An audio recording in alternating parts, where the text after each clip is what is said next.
Jadi untuk kita mengulas lanjut berkenaan dengan kadar indeks harga pengguna baharu ataupun inflasi keseluruhan Malaysia 4.4% ini, saya nak bersama dengan Profesor Madya Dr. Ahmad Razman Abdul Latif yang merupakan penganalisis ekonomi Putra Business School.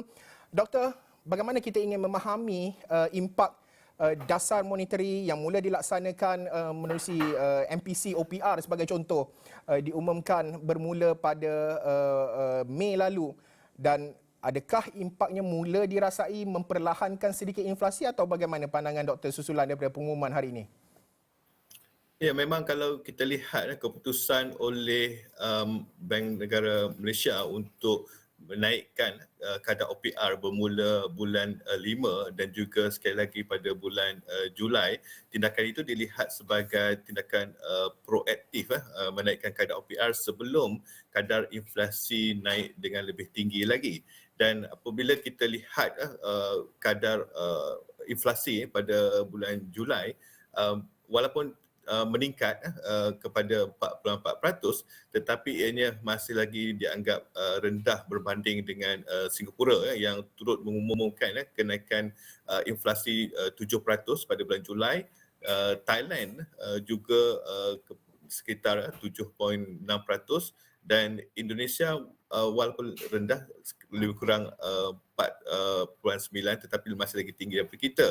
Apabila kita lihat adakah kenaikan kadar OPR ini membantu mengurangkan kadar inflasi, saya melihat sebenarnya intervensi dari kedua-dua pihak, iaitu daripada Bank Negara Malaysia dan juga Kerajaan Persekutuan berbentuk subsidi sebenarnya menyebabkan kadar inflasi kita ni masih lagi rendah, tidak setinggi yang kita alami semasa krisis global tahun 2008 dan juga krisis kewangan Asia tahun 1998 itu.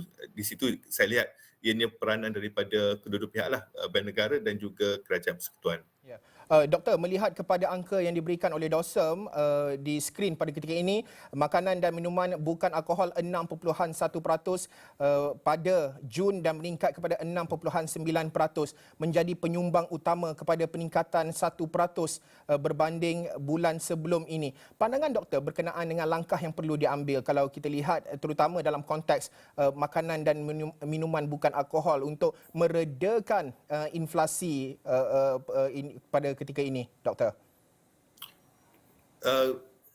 Kesan terhadap harga makanan dan juga minuman ini, dia tidak boleh diselesaikan kata serta-merta kerana banyak faktor yang menyebabkan peningkatan harga, faktor dalaman dan juga faktor luaran, gangguan cuaca, gangguan rentang bekalan, krisis geopolitik dan sebagainya.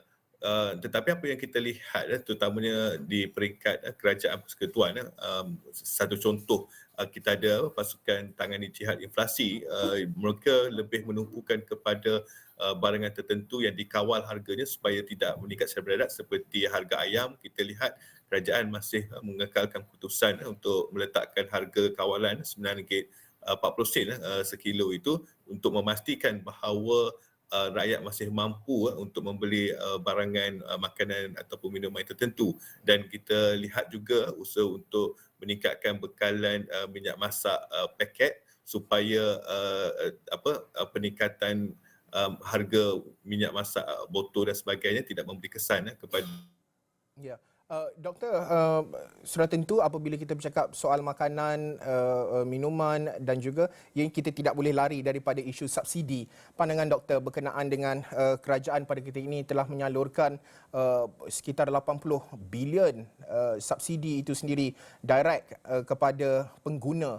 Melihat kepada perkara ini, adakah subsidi masih lagi perlu diteruskan ataupun kerana wujud ura-ura bahawa perlunya kajian semula dari segi pemberian subsidi pukal kepada subsidi bersasar dan juga perlu menarik secara perlahan-lahan untuk memastikan individu yang betul-betul terkesan sahaja menerima bantuan subsidi ini. Pandangan doktor? Ya, memang betul. Memang ada ura untuk memperkenalkan subsidi bersasar, tetapi ianya tidak boleh dilaksanakan sekarang kerana kita lihat memang banyak kumpulan, bukan sahaja Big 40 malahan M40 yang tinggal di bandar terutamanya turut terkesan dengan kenaikan harga barangan. Namun kita tahu juga bahawa kerajaan tidak boleh selama-lamanya memberi subsidi secara pukal dan pelaksanaan subsidi secara bersasar ni saya lihat mungkin akan menjadi antara agenda tahun hadapan. Mungkin akan kita lihat dalam bajet 2023 jika kerajaan yakin prospek pertumbuhan ekonomi akan lebih positif tahun depan dengan peningkatan kemungkinan bentuk subsidi yang akan diumumkan tahun hadapan itu akan lebih mencerminkan fokus terhadap golongan yang benar-benar memerlukan bantuan. Doktor, akhir sekali pandangan doktor melihat kepada siri mesyuarat MPC yang akan datang. Ada 2 lagi siri mesyuarat untuk tahun ini. Kalau kita sebut OPR, ramai orang mula berasa mempersoalkan dari segi apa sebenarnya tindakan dasar monetary, apa yang boleh dilakukan, bagaimana inflasi dapat dikawal dan sebagainya. Pandangan doktor melihat kepada 2 lagi siri mesyuarat MPC Bank Negara, adakah kadar OPR akan dinaikkan, dijangkakan pada hujung tahun ini? Berapakah kadar OPR yang dilihat bersesuaian terutama dalam kita mengawal inflasi ini, doktor? Kalau kita merujuk kenyataan Governor Bank Negara, mereka memberi jaminan kadar OPR tidak akan dinaikkan dengan drastik sehingga penghujung tahun ini seperti mencapai kadar sebelum pandemik iaitu sekitar 3.25%.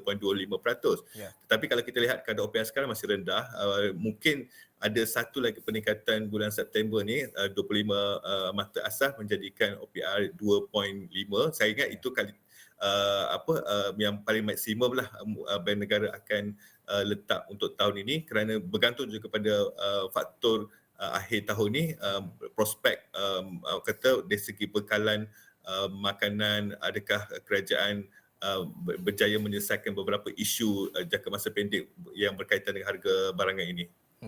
Baik, sudah tentu kita menantikan dalam siri mesyuarat MPC bulan depan. Terima kasih sekali lagi Profesor Madya Dr. Ahmad Razman Abdul Latif, Penganalisis Ekonomi Putra Business School, mengulas berkenaan dengan kadar inflasi yang baru diumumkan DOSA Malaysia terkini 4.4%.